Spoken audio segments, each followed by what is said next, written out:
Hello dears, welcome to the class. നമ്മൾ ഇന്ന് നോക്കാൻ പോകുന്നത് രണ്ടാമത്തെ യൂണിറ്റാണ്, വ്യാധികൾ പടരാതിരിക്കാൻ. ഓക്കെ, അപ്പോൾ നമുക്ക് നോക്കിയാലോ. ഒരമ്മ കുട്ടിയെയും കൊണ്ട് ഡോക്ടറെ കാണാൻ വന്നിരിക്കുകയാണ്. കണ്ടില്ലേ ചിത്രത്തിൽ? പകർച്ചപ്പനിയാണ്. വീട്ടിൽ വേറെ ആർക്കെങ്കിലും രോഗം വന്നിരുന്നോ? ഡോക്ടർ അമ്മയോട് ചോദിക്കുകയാണ്. അപ്പോൾ അമ്മ പറയുകയാണ്, എനിക്കും ഇവൻ്റെ ചേച്ചിക്കും ഉണ്ടായിരുന്നു. നമുക്കും ഇതുപോലെ അസുഖങ്ങളൊക്കെ ഇടയ്ക്ക് വരാറുണ്ട് അല്ലേ? അപ്പോൾ നമ്മൾ ഡോക്ടറെ കാണാൻ പോകും. ഈ കുട്ടിക്ക് എന്താണ്? പകർച്ചപ്പനിയാണ് എന്നാണ് ഡോക്ടർ പറഞ്ഞത്. വീട്ടിൽ അമ്മയിൽ നിന്നും ചേച്ചിയിൽ നിന്നുമാണ് ആ കുട്ടിക്ക് പനി കിട്ടിയത്. എന്താണ് പകർച്ചപ്പനി? ഒരാളിൽ നിന്ന് മറ്റൊരാളിലേക്ക് പകരുന്നതാണ് പകർച്ചപ്പനി. സംഭാഷണം ശ്രദ്ധിച്ചല്ലോ. ഈ കുട്ടിക്ക് പനി വന്നത് എങ്ങനെയായിരിക്കാം? ഈ കുട്ടിക്ക് അമ്മയിൽ നിന്നും ചേച്ചിയിൽ നിന്നുമാണ് പനി വന്നത് എന്ന് അമ്മ പറഞ്ഞു അല്ലേ? മറ്റുള്ളവർക്ക് ഈ രോഗം പകരാതിരിക്കാൻ എന്തു ചെയ്യണം? നിങ്ങൾക്കറിയാവുന്ന രോഗങ്ങളുടെ പേര് ശാസ്ത്ര പുസ്തകത്തിൽ എഴുതൂ. അവയെല്ലാം പകരുന്നവയാണോ? നിങ്ങൾ എഴുതിയ രോഗങ്ങളെ തരം തിരിച്ച് പട്ടികപ്പെടുത്തൂ. ഏതൊക്കെ രോഗങ്ങളുണ്ട്, അത് പകരുന്നതാണോ പകരാത്തതാണോ എന്നൊക്കെ ഒന്ന് ശാസ്ത്ര പുസ്തകത്തിൽ എഴുതാൻ പറഞ്ഞിരിക്കുന്നു. അപ്പോൾ നമുക്കതൊന്ന് കണ്ടു നോക്കിയാലോ ഏതൊക്കെയാണെന്ന്. പകരുന്ന രോഗങ്ങളാണ് ആദ്യം.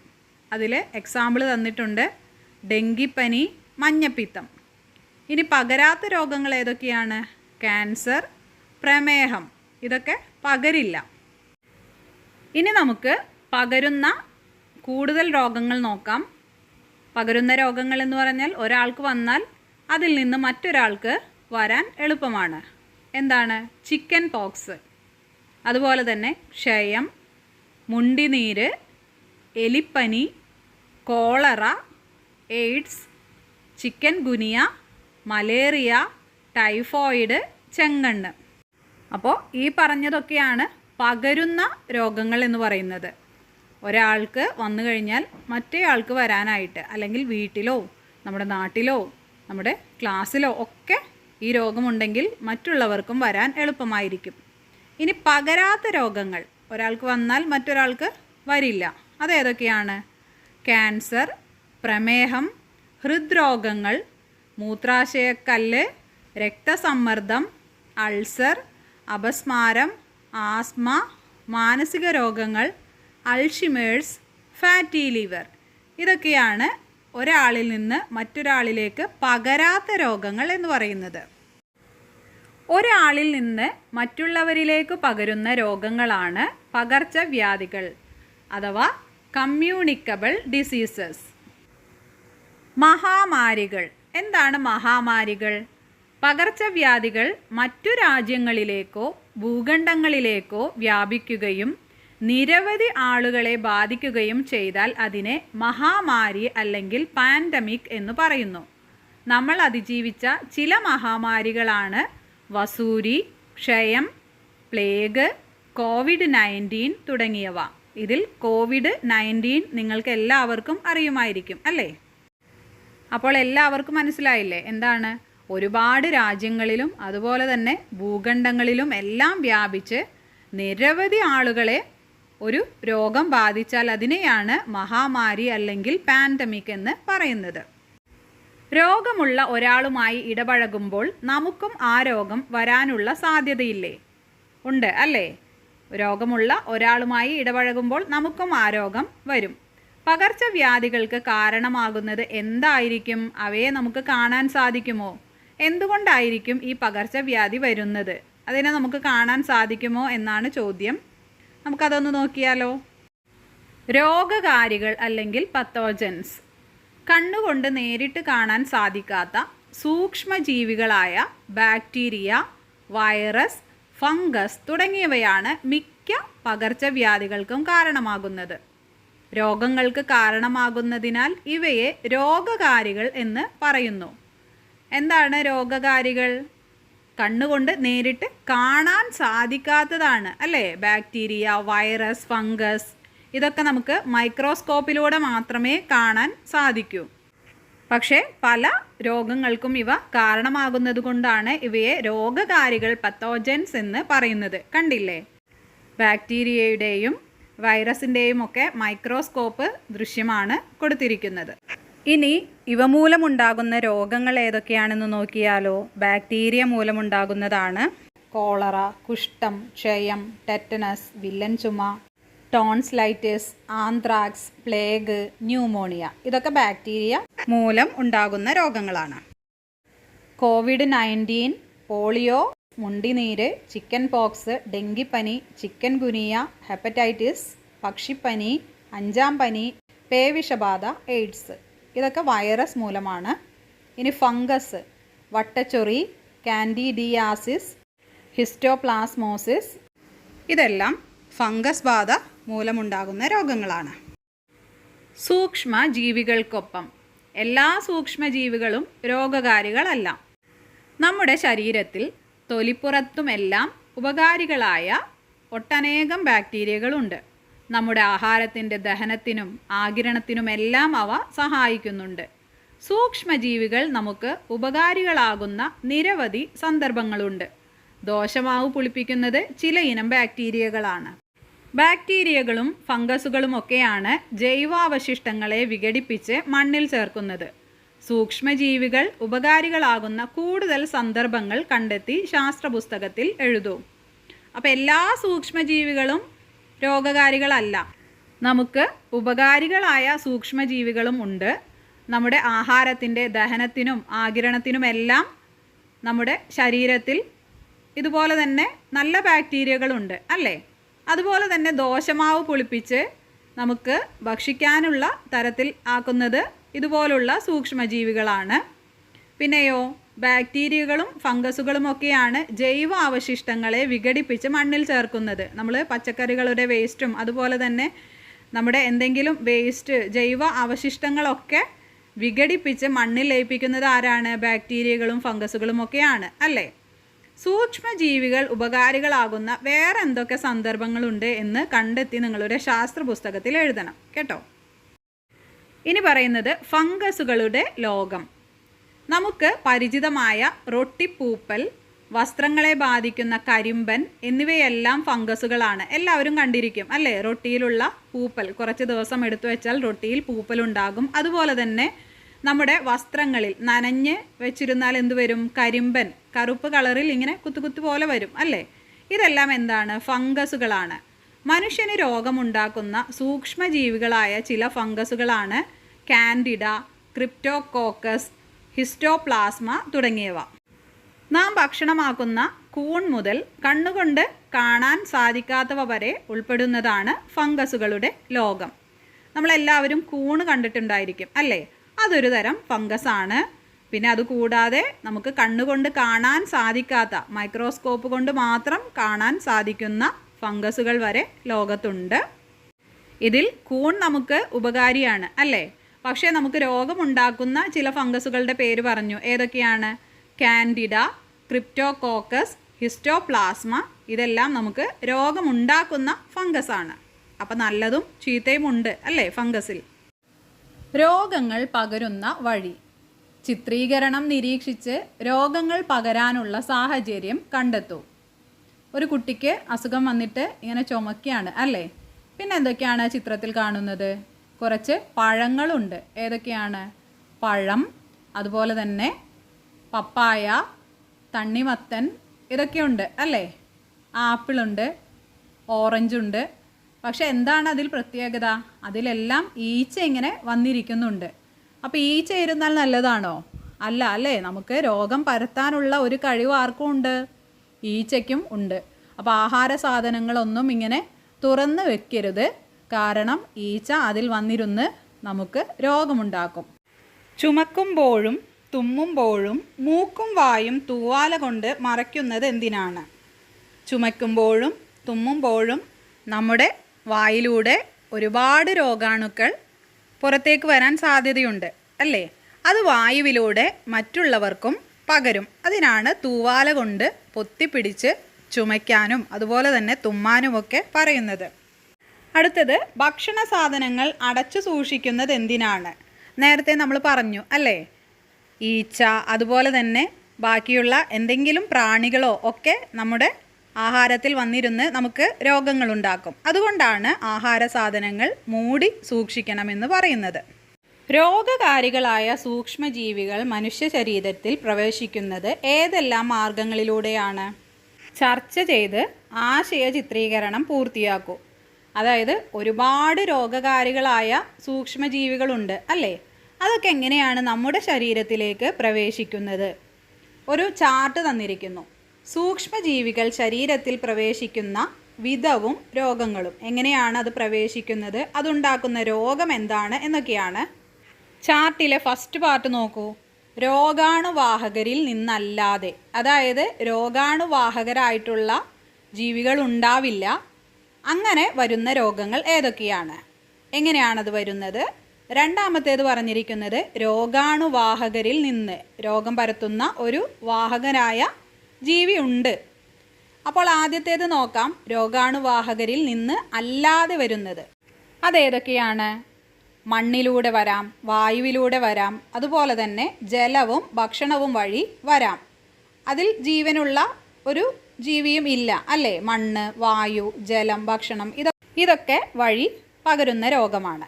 ഇനി രോഗാണുവാഹകരിൽ നിന്ന് വരുന്നത് ഏതൊക്കെയാണ് എന്ന് നോക്കാം. അതിൽ കുറച്ച് വിട്ടുപോയിട്ടുണ്ട്, അപ്പോൾ അതൊന്ന് നമുക്ക് ഫില്ല് ചെയ്യാം, എന്നിട്ട് നോക്കാം. മണ്ണിലൂടെ വരുന്ന രോഗം ഏതാണ്? വിരശല്യം, ടെറ്റനസ്.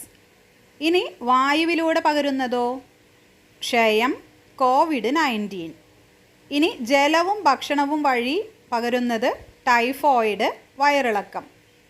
ഇനി രോഗാണുവാഹകരിൽ നിന്ന് ഇത് പരത്തുന്ന ജീവികളുണ്ടായിരിക്കും.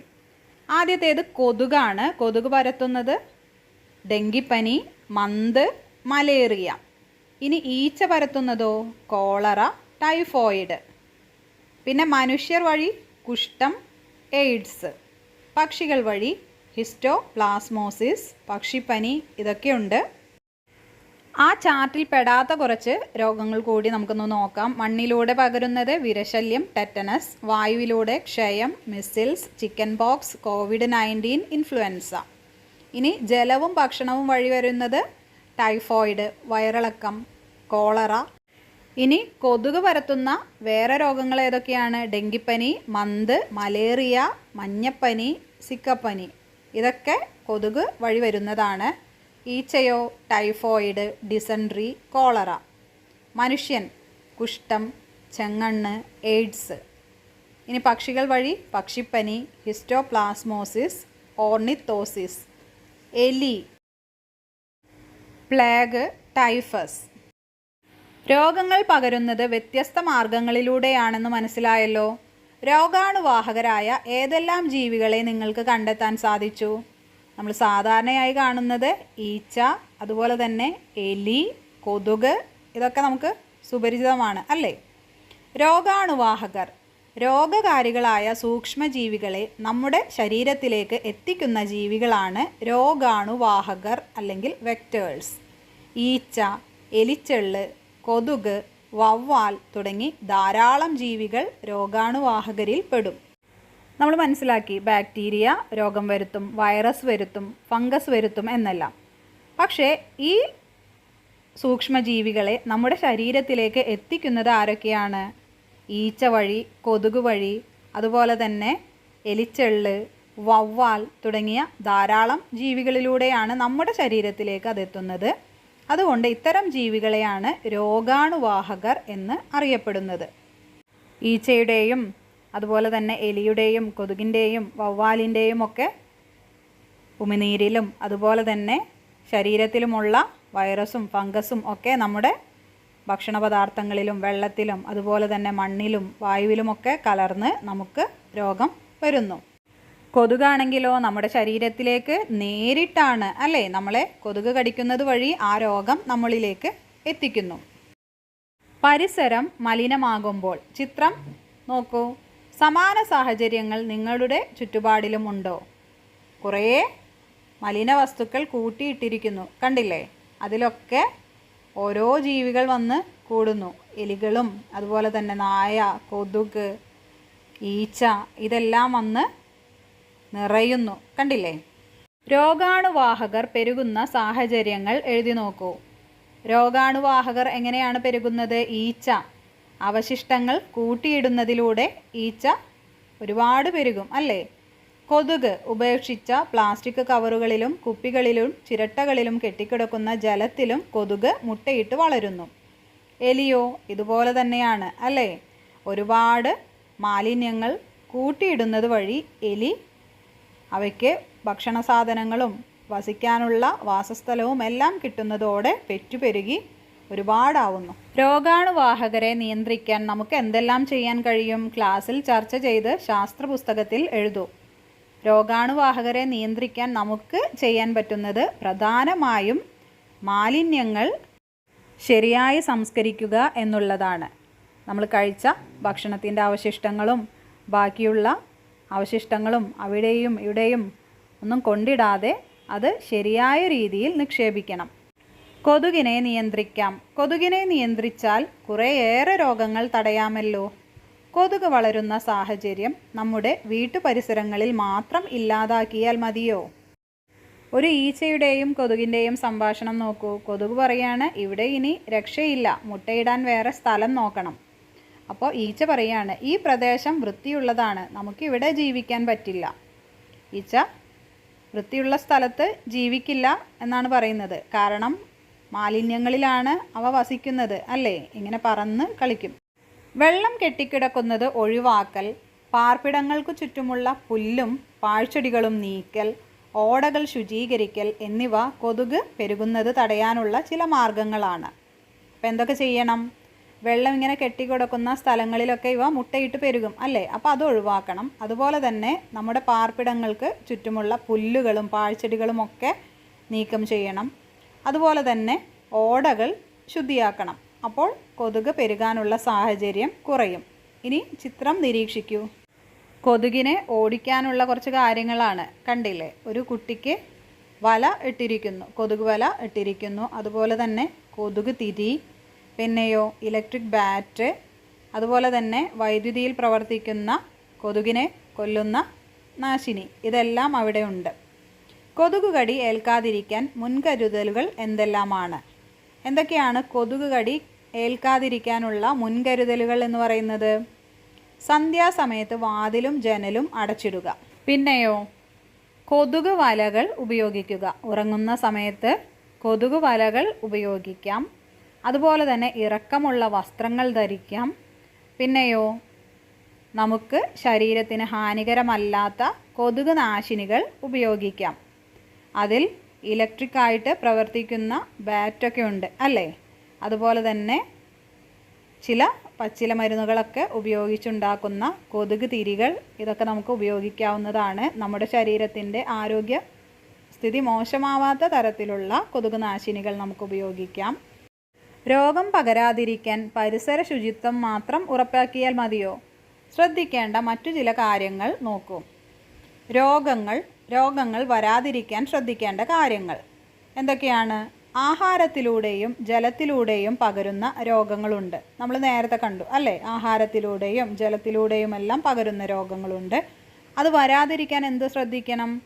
പഴങ്ങളും പച്ചക്കറികളും കഴുകി ഉപയോഗിക്കുക, ഭക്ഷണ സാധനങ്ങൾ അടച്ചു സൂക്ഷിക്കുക, തിളപ്പിച്ചാറിയ വെള്ളം കുടിക്കുക. ഇതിലൂടെ ആഹാരത്തിലൂടെയും ജലത്തിലൂടെയും പകരുന്ന രോഗങ്ങൾ വരാതിരിക്കും. അടുത്തത് വായുവിലൂടെയും സമ്പർക്കത്തിലൂടെയും പകരുന്ന രോഗങ്ങൾ. ഇത് വരാതിരിക്കാൻ എന്ത് ചെയ്യണം?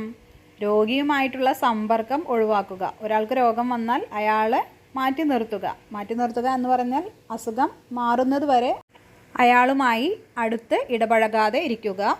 രോഗിയുടെ തൂവാല, വസ്ത്രങ്ങൾ മുതലായവ ഉപയോഗിക്കാതിരിക്കുക. മാസ്ക് ഉപയോഗിക്കുക. വ്യക്തി ശുചിത്വം പാലിക്കുക. മണ്ണിലൂടെയും മലിനജലത്തിലൂടെയും പകരുന്ന രോഗങ്ങൾ. ഇങ്ങനെയുള്ള രോഗങ്ങൾ വരാതിരിക്കാൻ എന്ത് ചെയ്യണം? ചെരുപ്പ് ഉപയോഗിക്കുക. മണ്ണിലൂടെ വരുന്നതാണെങ്കിൽ ചെരുപ്പ് ഉപയോഗിച്ചാൽ നമുക്ക് മണ്ണിൽ ചവിട്ടേണ്ട. ശരീരത്തിലെ മുറിവുകൾ മലിനജലവുമായി സമ്പർക്കത്തിൽ വരാതെ സൂക്ഷിക്കുക. മണ്ണും ചെളിയും പുരണ്ടാൽ കൈകാലുകൾ സോപ്പിട്ട് കഴുകുക. ഇതൊക്കെ ചെയ്താൽ തന്നെ മണ്ണിലൂടെയും അതുപോലെ തന്നെ മലിന ജലത്തിലൂടെയും പകരുന്ന രോഗങ്ങളെ നിയന്ത്രിക്കാം. രോഗങ്ങൾ വരാതിരിക്കാൻ നിങ്ങളുടെ വീട്, വിദ്യാലയം, ശുചിമുറികൾ എന്നിവയുടെ ശുചിത്വം ഉറപ്പാക്കാൻ എന്തെല്ലാം ചെയ്യാം? ഡ്രൈ ഡേ ഒക്കെ ആചരിക്കാറുണ്ട് അല്ലേ? നമുക്ക് വീട്ടിലായാൽ നമ്മുടെ വീടും പരിസരവും ശുദ്ധിയാക്കി സൂക്ഷിക്കാം. മാലിന്യങ്ങളൊന്നും വലിച്ചെറിയാതെ, അതുപോലെ തന്നെ ഭക്ഷണ സാധനങ്ങൾ മൂടി വെച്ച് ശുചിത്വം പാലിക്കാം. വിദ്യാലയത്തിലും എല്ലാവരും ഇതുപോലെ പാലിക്കണം. ആവശ്യമില്ലാത്ത സാധനങ്ങളൊന്നും അവിടെയും ഇവിടെയും വലിച്ചെറിയരുത്. നമ്മുടെ വീട് പോലെ തന്നെ വിദ്യാലയത്തെയും കാണണം. പിന്നെ ശുചിമുറികൾ എന്ത് ചെയ്യണം? വൃത്തിയായി സൂക്ഷിക്കണം. നമ്മൾ പോയി കഴിഞ്ഞാൽ വെള്ളം ഒഴിക്കുക, കഴുകുക, വൃത്തിയാക്കി വയ്ക്കുക. അടുത്തത് പകർച്ചവ്യാധികൾ മൃഗങ്ങളിലും സസ്യങ്ങളിലും. മനുഷ്യനെ മാത്രമാണോ പകർച്ചവ്യാധികൾ ബാധിക്കാറുള്ളത്? പകർച്ചവ്യാധി മനുഷ്യരിൽ നമ്മൾ കണ്ടു അല്ലേ? ഇനി മൃഗങ്ങളിലും സസ്യങ്ങളിലും വരുന്നത് ഏതൊക്കെയാണ്? കുറച്ച് പത്രവാർത്തകൾ നോക്കൂ. കോഴികൾ കൂട്ടത്തോടെ ചാകുന്നു, വീണ്ടും പക്ഷി, ഇങ്ങനെ ഒരുപാട് വാർത്തകളുണ്ട് അല്ലേ? പകർച്ചവ്യാധികൾ ബാധിച്ച സസ്യങ്ങൾ നിങ്ങൾ ശ്രദ്ധിച്ചിട്ടുണ്ടോ? കണ്ടില്ലേ? നെല്ലിലെ തവിട്ട് ഇലപ്പുള്ളി, പയറിലെ മൊസൈക്ക് രോഗം, തെങ്ങിലെ കൂമ്പു ചീയൽ, ഇതൊക്കെ സസ്യങ്ങളെ ബാധിക്കുന്ന രോഗങ്ങളാണ്. സസ്യങ്ങളെയും ജന്തുക്കളെയും ബാധിക്കുന്ന മറ്റു രോഗങ്ങളെക്കുറിച്ച് അന്വേഷിച്ച് ശാസ്ത്രപുസ്തകത്തിൽ എഴുതൂ. മനുഷ്യന്മാർക്ക് മാത്രമല്ല പകർച്ചവ്യാധികൾ വരുന്നത്, ജന്തുക്കൾക്കും വരും. പക്ഷികൾക്ക് പക്ഷിപ്പനി വരും. അതുപോലെ തന്നെ പശു, ആട് ഇവയ്ക്ക് ആന്ത്രാക്സ് പോലുള്ള രോഗം വരും. നായ, പൂച്ച, പേവിഷബാധ വരും. കന്നുകാലികൾക്ക് കുളമ്പ് രോഗം വരും.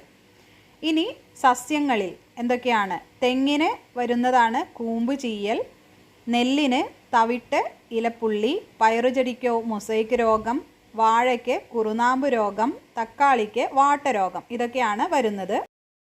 ഇവയിൽ ഏതെല്ലാമാണ് നല്ല ആരോഗ്യശീലങ്ങൾ? ടിക്ക് ചെയ്യൂ എന്നാണ്. ഭക്ഷണത്തിന് ശേഷം മാത്രമേ കൈ കഴുകാറുള്ളൂ. അത് ശരിയല്ല അല്ലേ? ഭക്ഷണത്തിന് മുൻപും ശേഷവും കൈ കഴുകണം.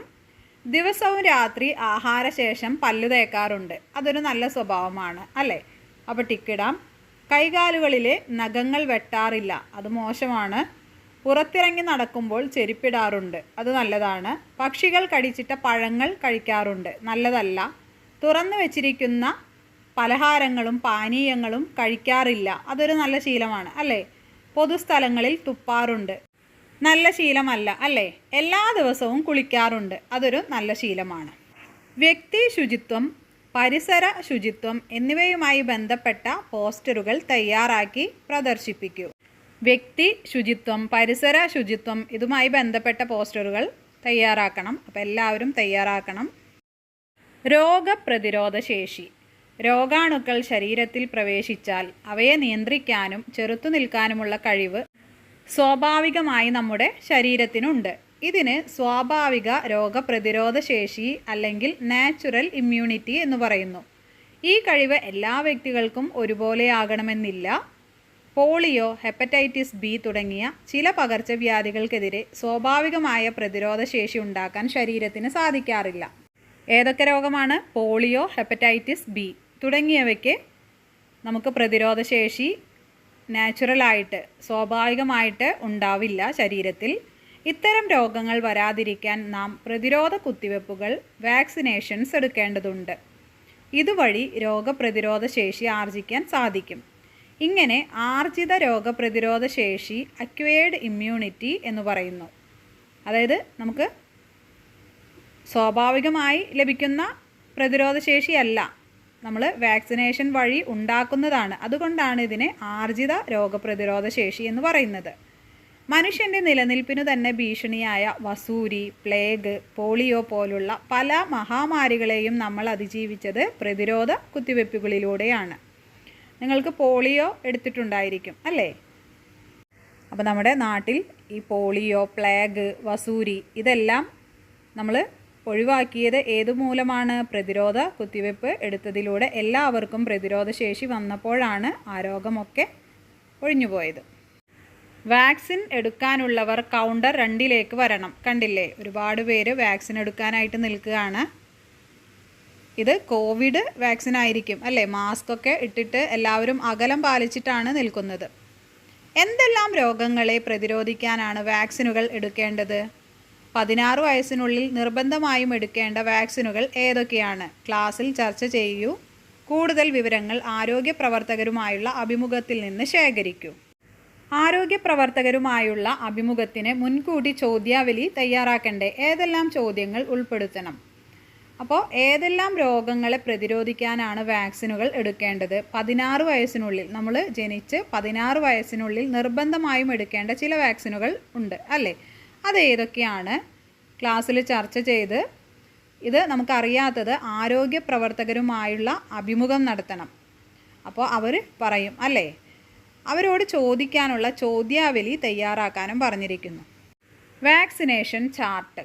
BCG bacillus Calmette Guerin. OPV oral polio vaccine.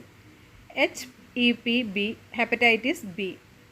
FIPV polio vaccine fractional dose. RVV rota virus vaccine. കണ്ടില്ലേ, ജനന സമയത്ത് OPV, BCG, Hep B ഇതൊക്കെ എടുക്കുന്നുണ്ട്. പിന്നെയോ 6 ആഴ്ച OPV 1, RVV 1, പെൻഡാവാലൻറ്റ്, FIPV 1, PCV 1 ഇതൊക്കെയാണ് എടുക്കുന്നത്. 10 ആഴ്ചയാകുമ്പോഴോ OPV 2, RVV 2, പെൻഡാവാലൻറ്റ് 2. ഇനി 14 ആഴ്ചയാവുമ്പോൾ OPV 3, RVV 3, പെൻഡാവാലൻറ്റ് 3, FIPV 2, PCV 2 ഇത് എടുക്കണം. ഇനി PCV pneumococcal conjugate vaccine, MR measles rubella vaccine, DPT diphtheria pertussis tetanus vaccine, TD tetanus diphtheria vaccine ഇതൊക്കെയാണ്. അതെപ്പോഴൊക്കെയാണ്? 9 മാസത്തിൽ MR1, PCV booster, vitamin A, FIPV 3. ഇനി 16 മുതൽ 24 മാസം അതിനുള്ളിൽ കൊടുക്കുന്നത് MR2, OPV booster, DPT booster, vitamin A2. 5 to 6 വയസ്സിനുള്ളിൽ കൊടുക്കേണ്ടത് DPT booster 2 ആണ്. ഇനി 10 വയസ്സിൽ കൊടുക്കുന്നത് TD1, 16 വയസ്സിൽ TD2. ഇതൊക്കെയാണ് ജനിച്ച നാൾ മുതൽ 16 വയസ്സ് വരെ കൊടുക്കേണ്ട വാക്സിനുകൾ. നിങ്ങളുടെ കണ്ടെത്തലുകൾ ഉൾപ്പെടുത്തി ചാർട്ട് പൂർത്തിയാക്കൂ. പ്രതിരോധ വാക്സിനുകൾ, വാക്സിൻ്റെ പേര്, പ്രായം, അതുപോലെ തന്നെ രോഗം. പോളിയോ വാക്സിൻ, അതിൻ്റെ പ്രായം, അത് വരുത്തുന്ന പോളിയോ വാക്സിൻ എന്തിനെ പ്രതിരോധിക്കാനാണ്? പോളിയോ.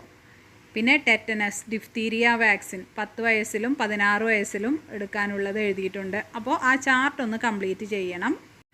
വാക്സിൻ്റെ പേര് BCG, അതെന്തിനുള്ളതാണ്? ക്ഷയരോഗത്തെ തടുക്കാനുള്ളതാണ്. OPV polio, hepatitis B എന്ന് പറയുന്നത് മഞ്ഞപ്പിത്തം വരാതിരിക്കാനുള്ളതാണ്. FIPV polio, RVV diarrhoea, PCV pneumonia, meningitis, രക്തത്തിലെ അണുബാധ ഇതൊക്കെ തടുക്കാനുള്ളതാണ്. MR measles rubella, DPT diphtheria villain ചുമ ടെറ്റനസ്, TD ടെറ്റനസ് ഡിഫ്തീരിയ ഇതൊക്കെ തടുക്കാനുള്ളതാണ്. രോഗങ്ങൾ പകരുന്ന വിധവും പ്രതിരോധിക്കാനുള്ള മാർഗങ്ങളും സംബന്ധിച്ച് ആളുകൾക്ക് ശരിയായ അറിവ് നൽകേണ്ടതുണ്ട്. ഇക്കാര്യത്തിൽ നമുക്ക് ചെയ്യാൻ കഴിയുന്ന പ്രവർത്തനങ്ങൾ ഏതൊക്കെയാണ്? നാടകം, പാവനാടകം, കാർട്ടൂൺ, പോസ്റ്ററുകൾ, ഷോർട്ട് ഫിലിംസ്, തെരുവു നാടകം ഇതൊക്കെയാണ്. ശരിയായ അറിവും പ്രതിരോധ മാർഗങ്ങളും കൊണ്ട് രോഗങ്ങളെ അകറ്റി നിർത്താം. ആരോഗ്യമുള്ള ജനതയാണ് നാടിൻ്റെ സമ്പത്ത്. വിലയിരുത്താം. വ്യക്തി ശുചിത്വം പാലിക്കാനായി നിങ്ങളെടുത്ത 5 തീരുമാനങ്ങൾ എഴുതൂ. എന്തൊക്കെയാണ്? വ്യക്തി ശുചിത്വം അഥവാ നിങ്ങളുടെ ശുചിത്വം പാലിക്കാനായി നിങ്ങളെടുത്ത 5 തീരുമാനങ്ങൾ എഴുതണം. പിന്നെയോ പകർച്ചവ്യാധികൾ തടയുന്നതിൽ വ്യക്തി ശുചിത്വവും സാമൂഹിക ശുചിത്വവും പ്രധാനമാണ്. ഈ പ്രസ്താവനയോട് നിങ്ങൾ യോജിക്കുന്നുണ്ടോ? വിശദീകരിക്കുക. യോജിക്കണം അല്ലേ? അത് ശരിയാണ്. ഒരു വ്യക്തി നന്നാവാൻ തീരുമാനിച്ചാൽ തന്നെ ആ സമൂഹത്തിൽ വലിയൊരു മാറ്റം കൊണ്ടുവരാൻ കഴിയും. അപ്പോൾ ആ സമൂഹത്തിലെ ഓരോ വ്യക്തിയും മാറുന്നതിനോടൊപ്പം ആ സമൂഹമാണ് മാറുന്നത്. പകരുന്ന രോഗങ്ങൾ നിയന്ത്രിക്കാൻ നാം സ്വീകരിക്കേണ്ട മുൻകരുതലുകളിൽ നിങ്ങൾ യോജിക്കുന്നവ ഏതെല്ലാം? മലിനജലം കെട്ടിക്കിടക്കുന്ന സാഹചര്യം ഇല്ലാതാക്കുക. അതിനോട് യോജിക്കാം അല്ലേ? മാലിന്യങ്ങൾ പൊതു ഇടങ്ങളിലേക്ക് വലിച്ചെറിയുക. അത് നല്ലതാണോ? അല്ല. വെള്ളം കെട്ടി നിർത്തേണ്ട സാഹചര്യം അനിവാര്യമെങ്കിൽ അതിൽ ഗപ്പി, ഗാംബൂസിയ തുടങ്ങിയ മത്സ്യങ്ങളെ വളർത്തുക. അത് ശരിയാണ്. ഭക്ഷണ സാധനങ്ങൾ അടച്ചു സൂക്ഷിക്കേണ്ടതില്ല. തെറ്റായ ഒരു പ്രവണതയാണ്. ഭക്ഷണ സാധനങ്ങൾ കഴുകി മാത്രം ഉപയോഗിക്കുക. നല്ലതാണ് അല്ലേ? തിളപ്പിച്ചാറിയ വെള്ളം കുടിക്കുക. അത് നല്ല ഒരു കാര്യമാണ്. വീടും പരിസരവും ശുചിയായി സൂക്ഷിക്കുക. നല്ലതാണ്. ഉറവിട മാലിന്യ സംസ്കരണം ശീലമാക്കുക. നല്ലതാണ് അല്ലേ? തുടർ പ്രവർത്തനങ്ങളാണ് പകർച്ചവ്യാധികൾ വ്യാപിക്കുന്ന സാഹചര്യങ്ങളെക്കുറിച്ചും ഇവയ്ക്കെതിരെ നമുക്ക് ചെയ്യാൻ കഴിയുന്ന മുൻകരുതലുകളെക്കുറിച്ചും പൊതുജനങ്ങളെ ബോധ്യപ്പെടുത്തുന്നതിനായി നാടകം തയ്യാറാക്കി അവതരിപ്പിക്കുക. അപ്പോൾ നാടകം തയ്യാറാക്കണം.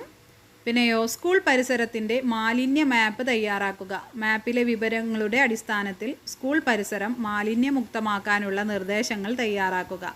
സ്കൂൾ പരിസരത്തിലെ മാലിന്യമുണ്ടെങ്കിൽ അതിൻ്റെ മാപ്പ് തയ്യാറാക്കുക. മാപ്പിലെ വിവരങ്ങളുടെ അടിസ്ഥാനത്തിൽ സ്കൂൾ പരിസരം മാലിന്യമുക്തമാക്കാനുള്ള നിർദ്ദേശങ്ങൾ തയ്യാറാക്കുക.